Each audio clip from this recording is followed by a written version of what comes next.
Welcome to the सर्वक्ष।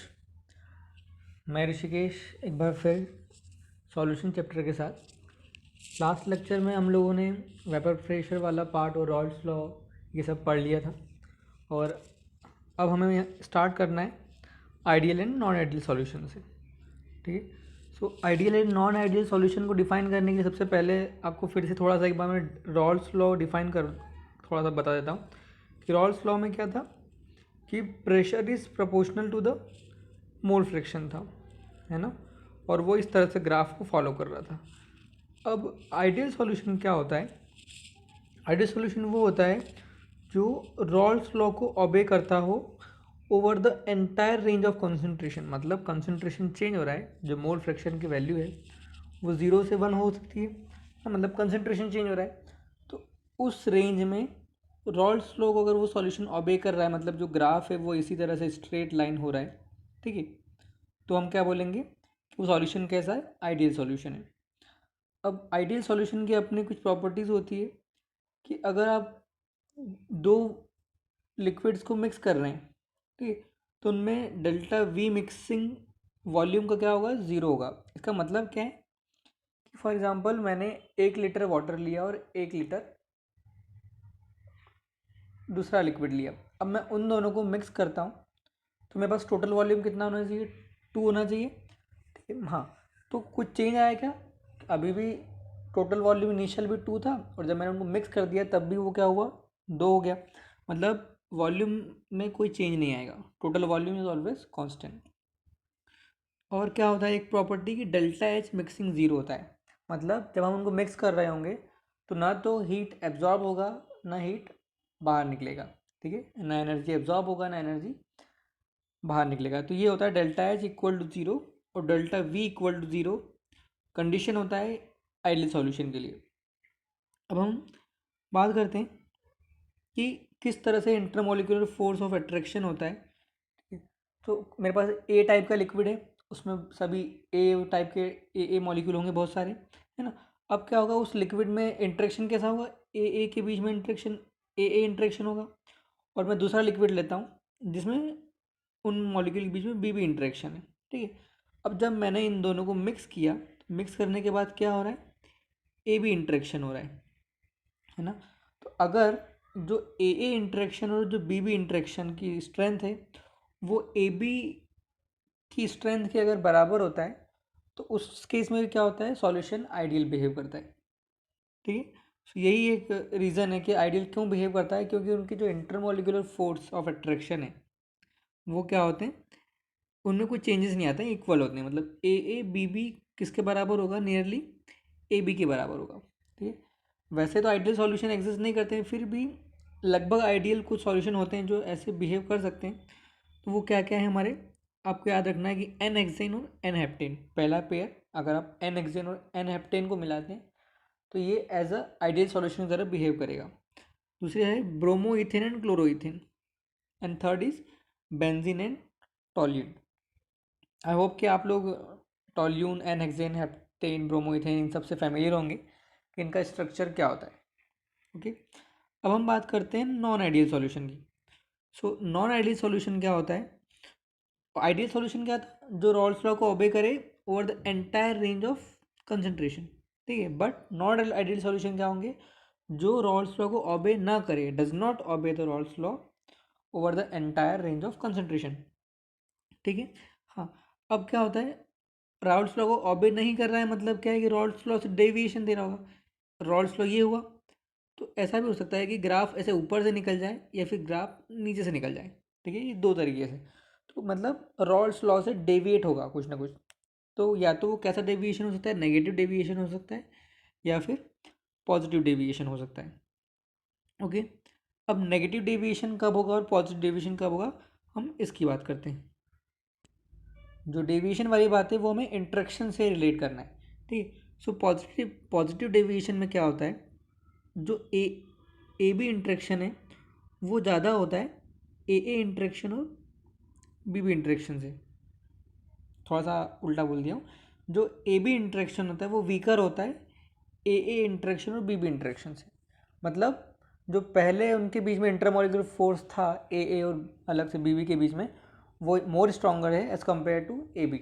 ठीक है, अगर ऐसा होता है कि ए बी वाला जो बॉन्ड है वो इंट्रैक्शन है वो वीक है एज़ कम्पेयर टू ए और बी, तो उस केस में वो सॉल्यूशन कैसा बिहेव करेगा, कैसा शो करेगा, पॉजिटिव डेविएशन शो करेगा। और ठीक इसका उल्टा कि अगर नेगेटिव डेविएशन की अगर हम बात करें तो उस केस में क्या होगा, ए बी इंटरेक्शन ज़्यादा होगा ए और बी इंटरेक्शन से। इतना क्लियर हुआ। अब हम थोड़ा सा और पॉजिटिव डेविएशन को एलेबोरेट करते हैं। ठीक है, फॉर एग्जांपल आपने सॉल्यूट और सॉल्वेंट की बात की। ठीक है, तो वहाँ पर क्या क्या कैसे इंटरेक्शन होंगे, प्योर फॉर्म में सॉल्यूट सॉल्यूट इंटरेक्शन है और अलग लिक्विड रखा है उसका सॉल्वेंट सॉल्वेंट इंटरेक्शन है। जब मैंने सॉल्यूट को सॉल्वेंट में मिक्स किया तो फिर कैसा इंटरेक्शन आएगा, सॉल्यूट सॉल्वेंट इंटरेक्शन आएगा, है ना। तो अगर कभी सॉल्यूट सॉल्वेंट इंटरेक्शन वीक है, मतलब कैसा बिहेव करेगा, वो पॉजिटिव डेविएशन देगा। ठीक है, हाँ अब एक और चीज़ समझना में आ गई कि अगर सॉल्यूट सॉल्वेंट इंटरेक्शन वीक है तो क्या होगा, इजीली जो मॉलिक्यूल्स है वो एस्केप कर जाएंगे, क्योंकि इंटरेक्शन वीक है तो आसानी से बाहर निकल जाएंगे। और इजीली अगर वेपर में कन्वर्ट हो रहे हैं, इसका मतलब क्या है कि वेपर प्रेशर इंक्रीज़ हो रहा है ना। और अगर वेपर प्रेशर इंक्रीज़ हो रहा है तो ये क्या बताएगा हमें, पॉजिटिव डेविएशन शो करेगा। अब पॉजिटिव डेविएशन का ग्राफ क्या होता है, इस तरह से होता है कि जो वेपर प्रेशर है वो ऊपर से मतलब बढ़ गया। ठीक है, टोटल वेपर प्रेशर, जो ये स्ट्रेट लाइन है ये वेपर प्रेशर शो करती है। और जैसे ही पॉजिटिव डेविएशन आया, वेपर प्रेशर ऊपर की तरफ से बढ़ गया। अब हम एक बहुत ही एग्जांपल से समझते हैं, अच्छे एग्जांपल से, कि अगर मेरे पास प्योर इथेनॉल है। ठीक है, तो प्योर इथेनॉल में हाइड्रोजन बॉन्डिंग होती है OH के कारण, है ना, ऑक्सीजन और हाइड्रोजन दोनों होता है। तो हाइड्रोजन बॉन्डिंग हो रही है तो क्या होगा कि वहाँ पर इंट्रैक्शन स्ट्रांग है, पर जैसे ही मैं उसमें एसीटोन मिक्स करता हूँ तो एसीटोन डालने से क्या होगा, वो हाइड्रोजन बॉन्ड थोड़े वीक हो जाएंगे। और अगर बॉन्डिंग वीक होगी तो आसानी से वेपर में कन्वर्ट हो जाएगा। और वेपर में कन्वर्ट हुआ मतलब क्या हुआ कि वेपर प्रेशर बढ़ गया। और वेपर प्रेशर बढ़ा मतलब ये कैसा शो करेगा, पॉजिटिव डेविएशन शो करेगा। कौन, अगर मैं इथेनॉल और एसीटोन को मिक्स करता हूँ तो ये mixture as a positive deviation show करेगा। एक और एग्जांपल की बात करते हैं तो हम कार्बन डाइसल्फाइड CH2 और एसीटोन की बात करते हैं। तो इस केस में भी ये भी पॉजिटिव डेविएशन ही शो करेगा। इसमें क्या होता है कि जो डाइपोलर इंटरेक्शन है किसमें, सॉल्यूट और सॉल्वेंट में, मॉलिक्यूल में, वो वीक हो जाएंगे। और सीधी सी बात है, अगर मिक्स होने के बाद में इंटरेक्शन वीक हो रहे हैं मतलब वो सॉल्यूशन मिक्सचर जो है वो पॉजिटिव डेविएशन को शो करेगा रॉल्स लॉ से। तो आई होप आपको ये पॉजिटिव डेविएशन अच्छे से क्लियर हुआ होगा। अब हम बात करते हैं नेगेटिव डेविएशन की। तो जैसे हमने समझ लिया है कि इंटरमॉलिक्यूलर फोर्स ऑफ अट्रैक्शन जब वीक होता था तो पॉजिटिव डेविएशन, अब जब intermolecular force of attraction AB वाला स्ट्रांग हो जाएगा तो क्या हो जाएगा, नेगेटिव डेविएशन आएगा। दैट इज मतलब यहाँ पर वीक कौन हो जाएगा, AA और BB इंटरेक्शन वीक हो जाएंगे देन AB इंटरेक्शन। ठीक है, अब हम एग्जाम्पल की अगर बात करें, फिनॉल और एनिलीन, जो फिनॉल और एनिलीन का मिक्सचर है वो नेगेटिव डेविएशन शो करता है। मतलब क्या है कि मिक्स होने के बाद में इंटरेक्शन स्ट्रांग हो जाएगा। अब कैसे हो रहा है स्ट्रांग, हम ये देखते हैं कि फिनॉल क्या है, प्रोटॉन दे सकता है ना।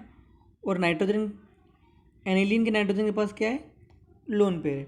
तो इन दोनों के बीच में क्या होता है, स्ट्रॉन्ग इंटरमॉलिक्यूलर हाइड्रोजन बॉन्डिंग होती है। ठीक है, एज़ कम्पेयर टू जो फिनॉल में हाइड्रोजन बॉन्डिंग हो रही है और जो एनिलीन में हाइड्रोजन बॉन्डिंग हो रही है, उससे स्ट्रॉन्ग हाइड्रोजन बॉन्डिंग कहाँ हो रही है, फिनॉल और एनिलीन दोनों में मिक्सचर में हो रही है। तो उस केस में क्या हुआ, इंटरेक्शन इंक्रीज़ हो गया। ठीक है, तो जो बॉन्डिंग है वो ज़्यादा स्ट्रांग हो गई। और बॉन्डिंग स्ट्रांग होने से क्या हुआ कि वेपर प्रेशर डिक्रीज़ होगा ना, क्योंकि वेपर में कम कन्वर्ट हो पाएगा। तो वेपर प्रेशर डिक्रीज़ हुआ और जैसे ही वेपर प्रेशर डिक्रीज़ हुआ ये क्या शो करेगा, नेगेटिव डेविएशन शो करेगा रॉल्स लॉ से। ठीक है, सेम एग्जांपल हम और बात कर सकते हैं क्लोरोफॉर्म मॉलिक्यूल की और एसीटोन के साथ की भी। अब कैसे समझेंगे हम कि क्लोरोफॉर्म और एसीटोन का, तो क्या होता है, क्लोरोफॉर्म और क्लोरोफॉर्म में कोई हाइड्रोजन बॉन्डिंग नहीं है। ठीक है, और एसीटोन में भी किसी प्रकार का हाइड्रोजन बॉन्डिंग नहीं है। बट जैसे ही मैं क्लोरोफॉर्म को एसीटोन के साथ मिक्स कर देता हूँ, ठीक है, तो उस केस में क्या होगा, ये देखो इस तरह से हाइड्रोजन बॉन्डिंग हो जाएगी। एसीटोन का ऑक्सीजन और क्लोरोफॉर्म वाला जो H है वो दोनों हाइड्रोजन बॉन्ड करेंगे, और हाइड्रोजन बॉन्डिंग होने से क्या हुआ, इंटरेक्शन स्ट्रांग हुआ। इंटरेक्शन स्ट्रांग होने से वेपर प्रेशर डिक्रीज होगा, और वेपर प्रेशर के डिक्रीज होने से नेगेटिव डेविएशन शो करेगा। ठीक है। हाँ, तो आप और थोड़ा सा बेसिक समझ सकते हैं कि नेगेटिव डेविएशन में क्या होता है, स्केपिंग टेंडेंसी डिक्रीज हो जाती है मॉलिक्यूल की, और वेपर प्रेशर डिक्रीज हो जाता है, और वो शो करता है नेगेटिव डेविएशन रॉल्स लॉ से। अब जब भी नेगेटिव डेविएशन या पॉजिटिव डेविएशन की बात होगी, मतलब जब भी नॉन आइडियल सॉल्यूशंस की बात होगी, तो हमें एक और चीज़ याद आएगी उसके बाद में कि क्या है कि हमें एजियोट्रोप पता होना चाहिए कि एजियोट्रॉप्स क्या होते हैं। तो एजियोट्रॉप्स को आप इतना समझिए, कांस्टेंट बॉइलिंग लिक्विड होते हैं। ठीक है, मतलब ऐसा है, मिक्सचर होते हैं। अब हम जनरली क्या करते हैं, अगर मैंने वाटर और इथेनॉल मिलाया और जब मैं इनको बॉईल करता हूँ, तो जिसका बॉइलिंग पॉइंट कम होगा वो पहले अलग बाहर निकल जाएगा, और पीछे क्या रह जाएगा, वाटर रह जाता है। बट यहाँ क्या होता है, एक कंपोजिशन ऐसा आ जाता है, ठीक है, कि वो दोनों एक साथ बॉईल होने शुरू हो जाते हैं। मतलब आप उस कंपोजिशन पे, पर्टिकुलर कंपोजिशन पे आप उन दोनों लिक्विड को अलग अलग नहीं कर सकते। ठीक है, मतलब वो एक साथ बॉईल होंगे, तो इसको हम बोलते हैं कांस्टेंट बॉइलिंग लिक्विड। ठीक है। तो क्या होता है, एजियोट्रॉप्स बाइनरी मिक्सचर है। ठीक है, जिस तो किसी पर्टिकुलर कंपोजिशन पे, लिक्विड फेस हो या वेपर फेस हो, ठीक है, वो कांस्टेंट टेम्परेचर पे बॉईल करते हैं। तो एजियोट्रॉप्स भी दो टाइप के होते हैं, मिनिमम बॉइलिंग एजियोट्रॉप्स और मैक्सिमम बॉइलिंग एजियोट्रॉप। ठीक है, सो आपको डायरेक्ट ध्यान रखना है, इसको ज़्यादा प्रेशर देने की ज़रूरत नहीं है कि जो पॉजिटिव डेविएशन शो करते हैं वो मिनिमम बॉइलिंग एजियोट्रॉप होते हैं किसी स्पेसिफिक कंपोजिशन पर। स्पेसिफिक कंपोजिशन ज़रूरी है, ठीक है, क्योंकि विदाउट उस कंपोजिशन पे जब तक वो नहीं आएगा तब तक वो एज अ एजियोट्रॉप बिहेव नहीं करेगा। ओके, अभी हम आगे एग्जांपल करते हैं, फिर आपको और क्लियर हो जाएगा। अब देखिए यहाँ पर इथेनॉल वाटर का ही एग्जांपल है। ठीक है, कि जब हम इथेनॉल वाटर को मिक्स कर देते हैं और जब उसको हम हीट करने लगते हैं तो इथेनॉल का बॉइलिंग पॉइंट कम होता है, तो वो बाहर निकल जाता है। ठीक है, लेकिन एक टाइम ऐसा आता है फ्रैक्शनल डिस्टिलेशन करते वक्त ही कि 95% वाला सॉल्यूशन हमें मिल जाता है। ठीक है, मतलब जब हमें 95% बाय वॉल्यूम ऑफ इथेनॉल मिल गया, मतलब 95 ml इथेनॉल और 5 ml वाटर अगर मुझे मिल जाता है इस कंपोजिशन पर अगर मैं रखता हूँ, तो उस केस में क्या होता है, वो एज अ एजियोट्रॉप बिहेव करता है। और जब वो एजियोट्रॉप बिहेव कर रहा है, मतलब क्या आप उसको कितना भी बॉईल करते जाइए वो एक साथ एवापोरेट होगा और एक साथ वापस कंडेंस होगा, मतलब आप उस कंपोजिशन को फिर अलग अलग नहीं कर सकते। ओके। हाँ, इसकी और भी मतलब एप्लीकेशंस हैं, हम थोड़ा सा बात करते हैं उसके भी। तो अभी हमने क्या पढ़ा, मिनिमम बॉइलिंग एजियोट्रॉप जो पॉजिटिव डेविएशन शो करते हैं। अब मैक्सिमम बॉइलिंग एजियोट्रॉप कौन होंगे, जो लार्ज नेगेटिव डेविएशन शो करे रॉल्स लॉ से, वो मैक्सिमम बॉइलिंग एजियोट्रॉप होंगे। ठीक है, सो अब यहाँ पर एग्जांपल है नाइट्रिक एसिड और वाटर का। आपको ये दो एग्जांपल याद रखना है एजियोट्रॉप दोनों के लिए, पॉजिटिव डेविएशन और नेगेटिव डेविएशन के थ्रू मैक्सिमम और बॉइलिंग एजियोट्रॉप का, कि अगर नाइट्रिक एसिड और वाटर है, ठीक है, तो ये भी एजियोट्रॉपिक मिक्सचर बनाते हैं। ठीक है, इसके कंपोजिशन क्या होता है, 68% नाइट्रिक एसिड और 32% वाटर होता है बाय मास। तो ये कंपोजिशन जैसे ही हम अचीव कर लेते हैं, हमें क्या मिल जाएगा, मैक्सिमम बॉइलिंग एजियोट्रॉप मिल जाएगा। ओके। हाँ, और उसका बॉइलिंग पॉइंट क्या रहेगा, 393.5 केल्विन। तो आपको, आई होप कि आपको ये non ideal solution, ideal solution, azeotropes और एजियोट्रॉप्स में मैक्सिमम बॉइलिंग एजियोट्रॉप और मिनिमम बॉइलिंग एजियोट्रॉप समझ में आया होगा। हाँ, सो आज की वीडियो में इतना ही। Thank you for the watching.